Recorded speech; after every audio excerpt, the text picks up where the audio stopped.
Cat Nation, it is time for the weekly recap, week 8.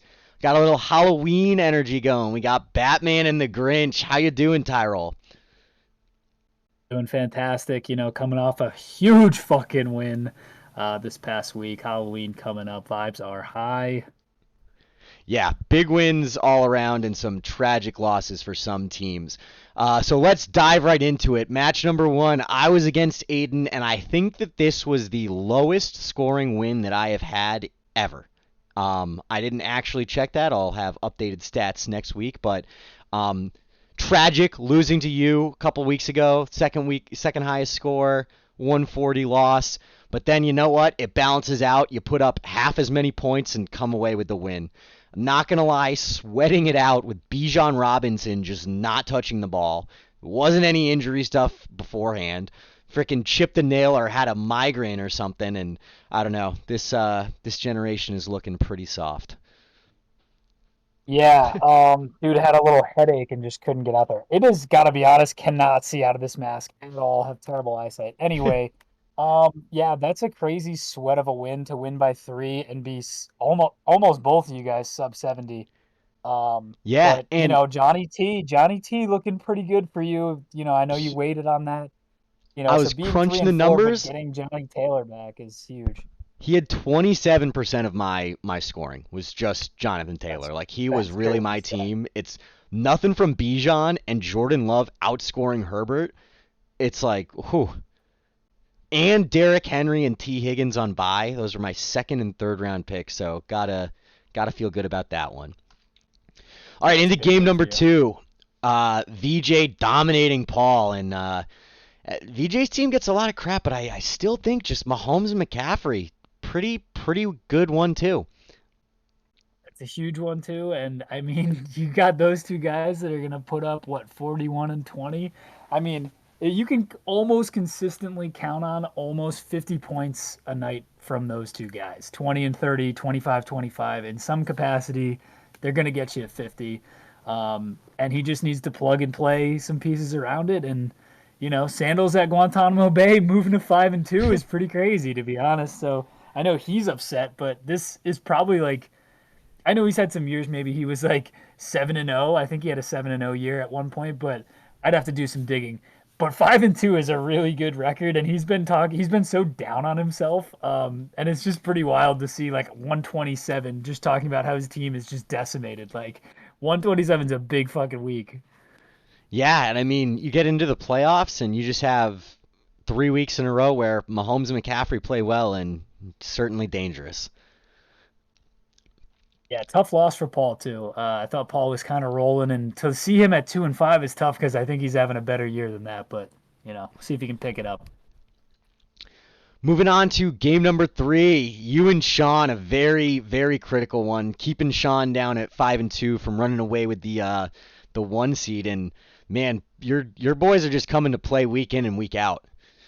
Oh, dude, we be grittying on them. You know what I mean? It That that was a huge little Monday night Jordan Jordan Addison Addison. thriller. Oh, you just talk about. I drafted him. Him and Nico Collins. I was most proud of getting. I was like, these guys are kind of sleepers. If something happens to JJ, this is huge for me. And tough to see on Sean's side not having JJ allowed Addison to have a fucking baller week. And to Ooh. get that Monday night win, things were looking bleak for a little bit. I think I had like a 30% chance of winning going in.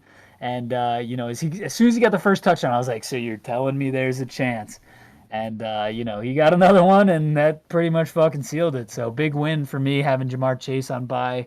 So having him back and Garrett Wilson on a bye too. So this was I chalked this up as a loss, and I think the Darrell Henderson pickup really saved me. And that's something I would love to fucking talk about because Mr. Kamish, you spent $567 on your Oof. boy Zach Evans, and he's not the guy. Like what? I don't know what happened because every report said he was the guy, and it said Royce Freeman number 2, who Romeo scooped I up, scooped him and up I for see nada. Darrell Henderson. I see Darrell Henderson get moved up to the practice squad, and I'm like, I'm a big names guy, just like Fuller. It's like we all know if AJ Green got bumped up to somebody's practice squad, Fuller would probably spend all the rest of his free agent bucks to get to get him. That's it. It's just a fact. I see the name pop up. I'm like, let's just scoop him up. Let's see what we got. I spent $59 on Zach Charbonnet. Don't care. Wasted it. I dropped him, picked up Henderson. He got me 13 points, punched in the tutor, and that was really the difference because I had Luke Musgrave. Sorry, I don't even know his fucking last name. I had him in the game. He got 6. So yeah, you take away 13, you take away 7.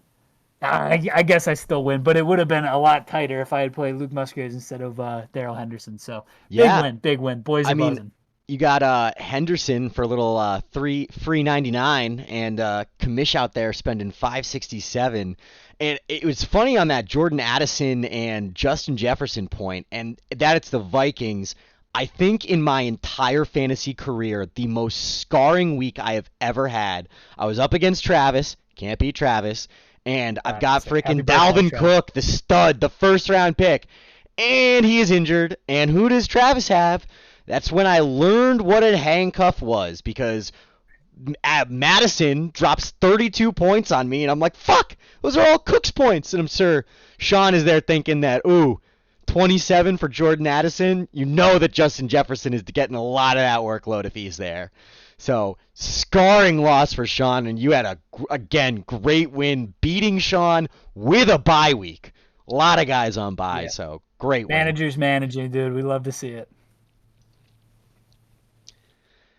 And then the almost weekly high, can't quite squeak it out, but the commish destroys Fuller in a very high scoring affair over here. Um, not a lot of great QB works. It's kind of wild when you see 140 and the quarterback going for less than 20. But man, uh, Foreman on the Bears, who expected him to do what he was doing, and then again just having a lot of Eagles, never a bad move. I mean, fly birds fly. But also fuck them because I'm a Cowboys fan. But I respect George's drafting strategy. Really great move.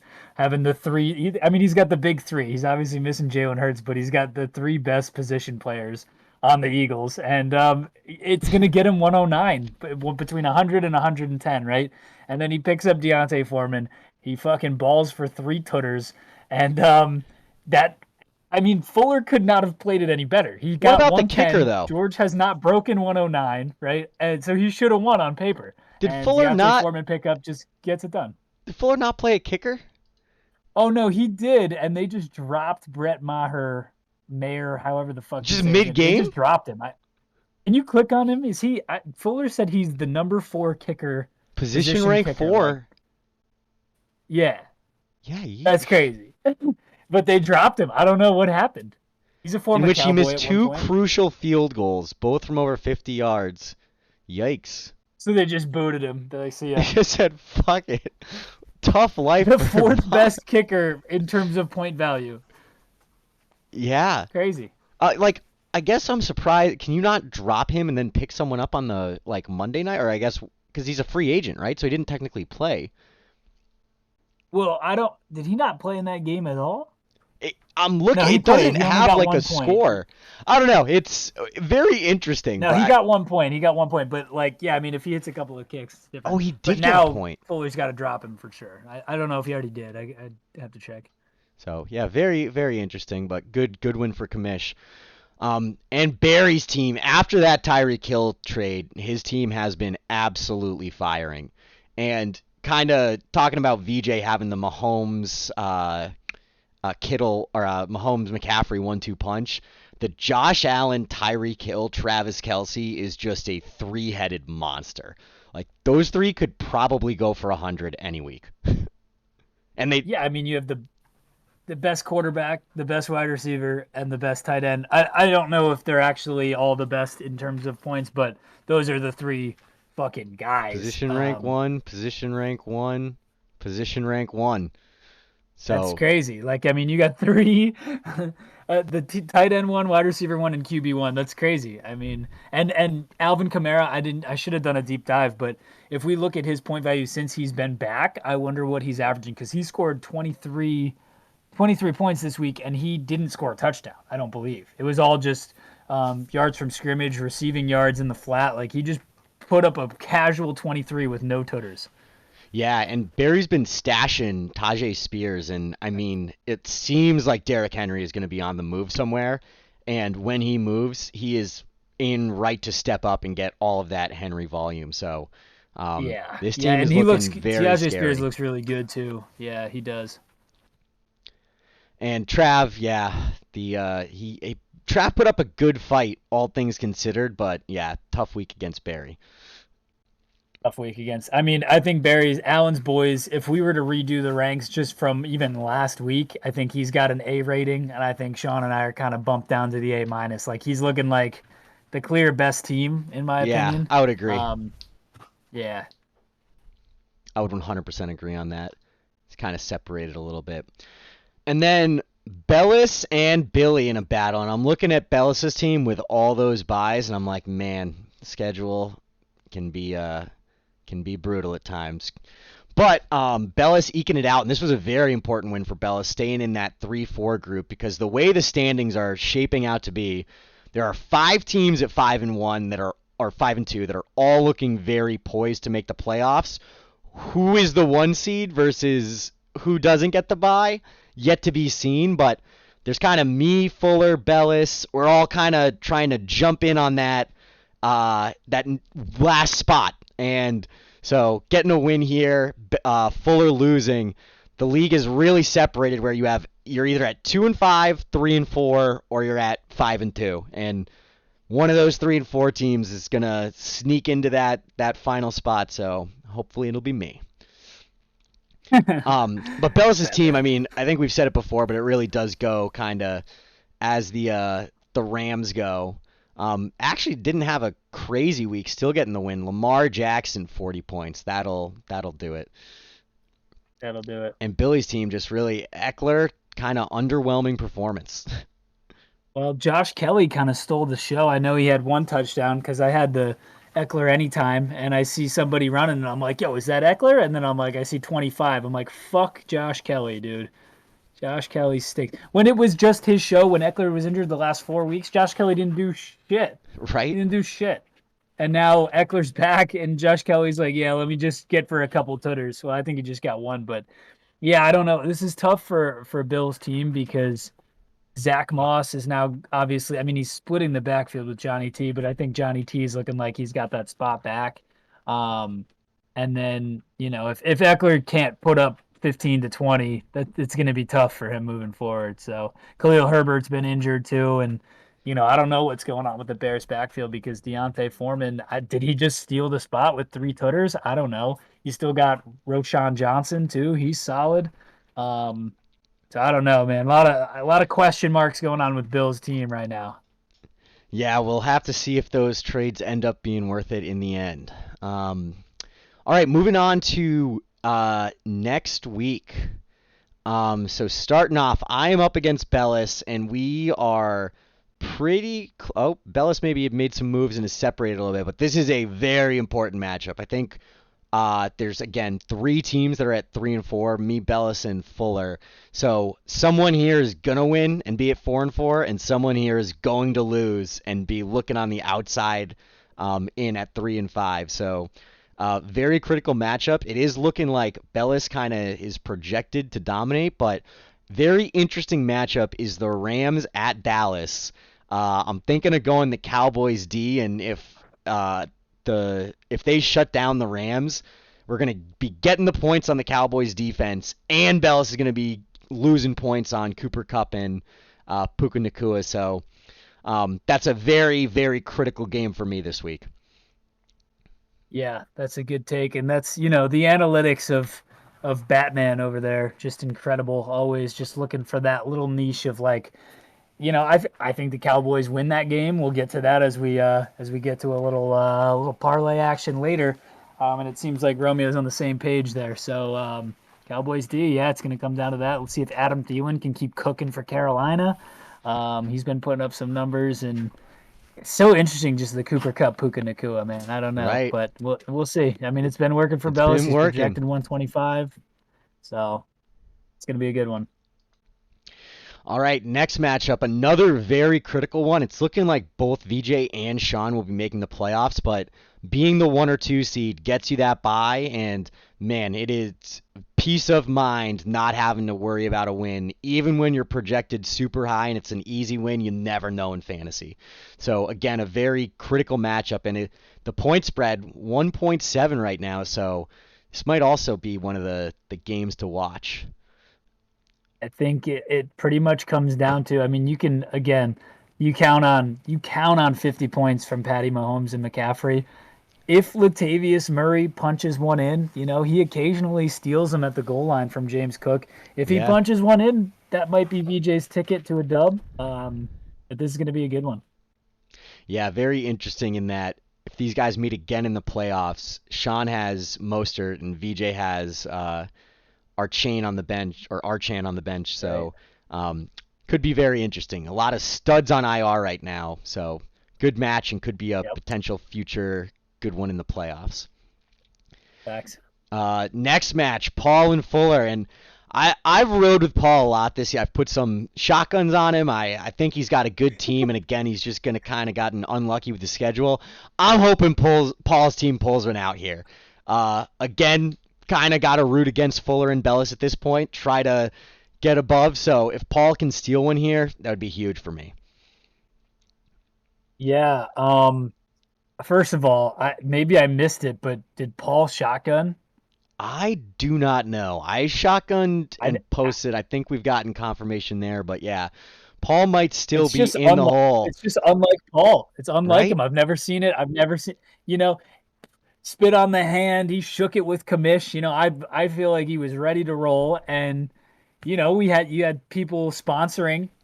Romeo, you sponsored him. I was sponsoring. I was trying to break my sober October so bad, and it just didn't happen because commish pulled it out. But Paul, I'll say it again: check your trades. I'm trying to make a deal, trying to wheel and deal out here, and you want to help yourself, or you want to just keep falling into that 12th position. You're sitting in 11th. You lose this one, go to 2 and 6. That's a scary, dark place, man. You're looking at the shotguns.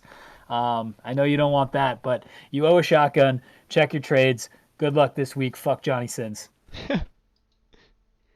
And the next match, you against Barry, another clash of the 5 and 2s, potentially the two best teams here. Could be a finals preview. How you feeling going into this matchup? Not great because I'm still riding with Daryl Henderson at running back. And we're playing Dallas, so I don't want him to do well. Yep. But Miles Sanders just came back from injury. I could plug and play him. Um, yeah, the Kyron Williams thing, I just didn't.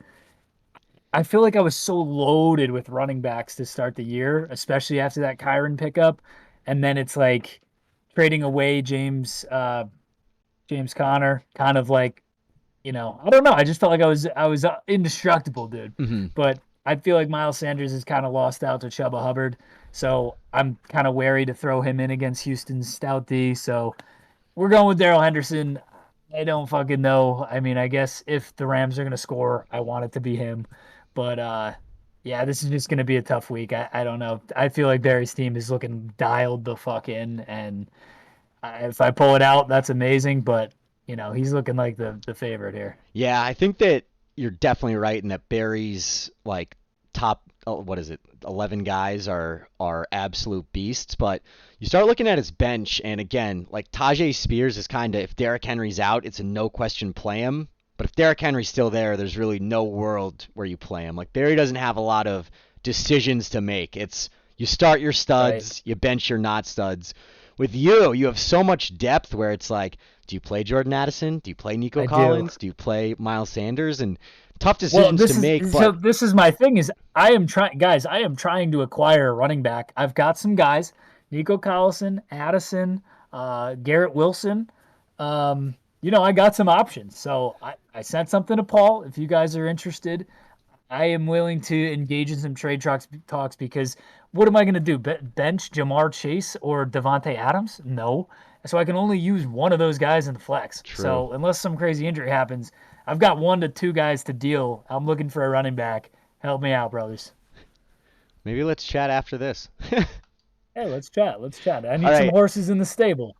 So the next match we've got Billy and the Commish George.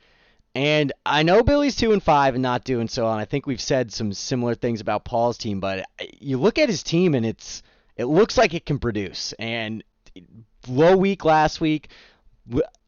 What would be the most poetic justice is if Hunter Henry goes for an absolute crazy week against the commish who just dropped him for the 567 on the Rams running back that didn't play. But we'll see how this goes. It's shaping up to be a close one. Can we scroll down to George's bench? Does he not even have a backup tight end? Because I saw he also dropped Jake Ferguson. Um, Sure, are you he doesn't. okay, He only has commish? one tight end. Are you I mean, good? I Is I'm not sure that George is still running this team. did he hand over the reins to wifey? Is that what has been going on here? I think you're right. I saw a lot of waiver wire moves when they were on vacation on their honeymoon. I'm just not convinced it was Gilo. I'm not convinced.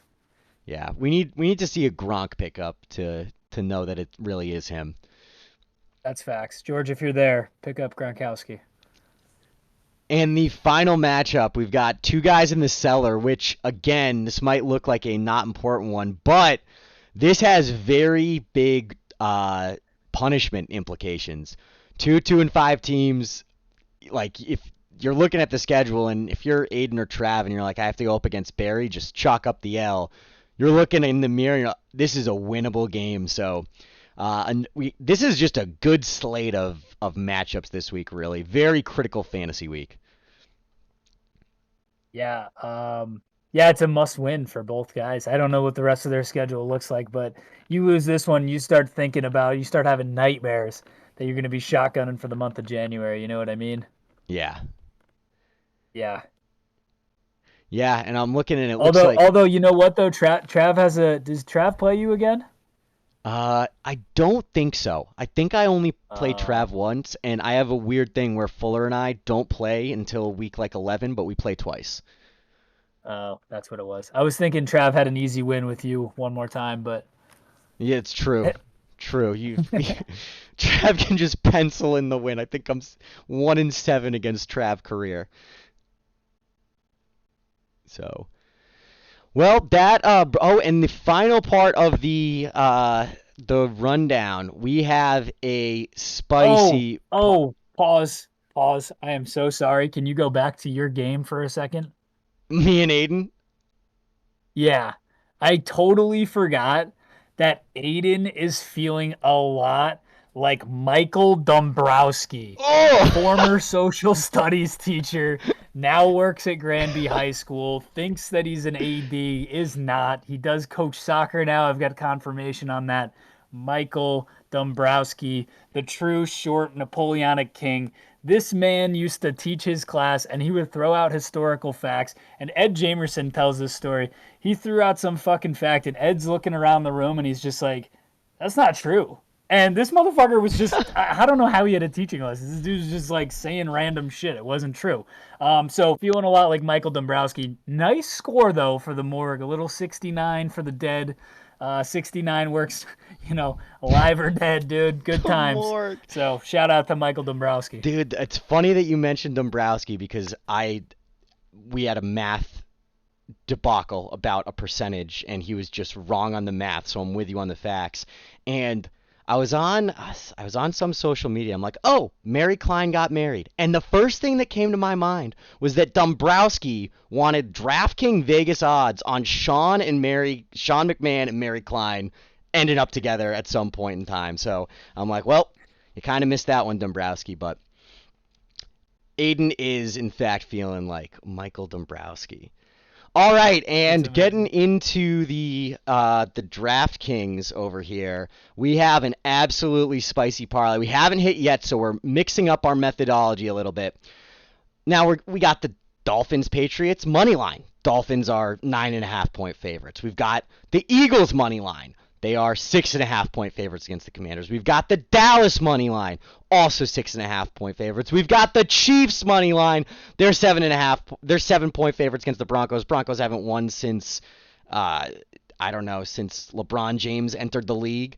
Um, we've got the Bills, who are six, 7.5 point favorites money line. So all that you can just absolutely lock it in. None of those teams are losing. So what do we get? We've got the Texans, and we're hedging a little bit, plus 3.5 against the Panthers, who stink. They might go completely defeated this year, and we're getting that. $10 wins you $50, and it's really only that Texans game right there. Tyler, what do you think about this? That's it. That's it. We're just basically getting a massive boost on the Houston Texans because those other teams, if they fucking lose, like I don't know what to say. The Bills losing to the Pats last week blows my mind. I know the Pats cover, okay? I know they cover, but they have no business beating the Buffalo Bills. It just doesn't make sense. Mac Jones has not played that well this year. I'm sorry. I know Sean's a big Pats guy, but he fucking sucks. He's been benched a couple of times. I thought he was losing the spot. I don't know what's going on. But I'll tell you one thing. They might cover the spread, the 9.5 spread on the Dolphins, but they're not beating the Dolphins, especially the Finns coming off the loss to the Eagles. I don't see it happening. Eagles are going to stomp the Commanders out. Cowboys, look, I'm a Cowboys fan. It might get a little dicey, but we're big favorites. We need this fucking win on the Rams. I see us coming out with a dub. Like we said, Broncos, sorry, George, not that good. Chiefs are going to stomp them. It is what it is. This is cash money. I think the Texans win. We played it safe in case something happens between the rookies and it comes down to a field goal and we lose by 3. We cover with the 3.5. So this is free money. It's as free as it gets. We're 0-4, I think, but this is about to turn it around. 1-5. Come on, baby. If you've bet with us every week, this will put you back to even. So, That's facts. That's facts. all right, and that concludes the Week 8 rundown. We will see you guys next week, and happy Halloween.